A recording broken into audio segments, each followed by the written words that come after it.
خب بهار، ببین تو باید بلاکا رو حدس بزنی، میفهمی که دیگه. آره. برو حدس بزن.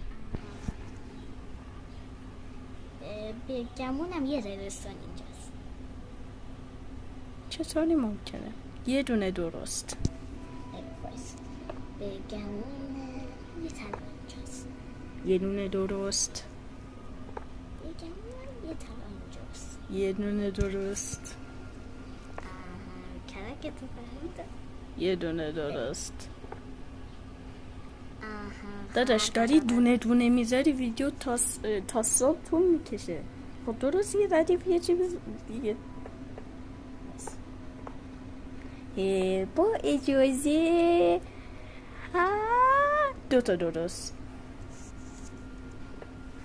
دوتا درست. دوتا درست. دوتا درست. دوتا درست. حالا 4 تا درست. 4 تا درست. نه اونی که فکرشو میکنم و نذار لطفا. نه این امکان نداره. هنوزم 4 تا درست. 4 نه 3 تا درست.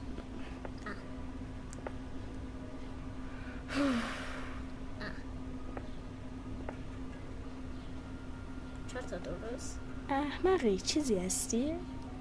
3 تا درست. 3 تا درست الان. آره 3 تا درست.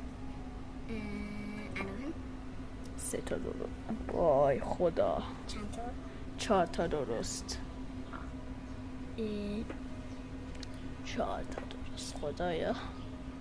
4 تا درست. 5 تا درست. 5 تا درست. ببین اینو بذاری. ببین ریدی. 5 تا درست. هنوزم 5 تا درست.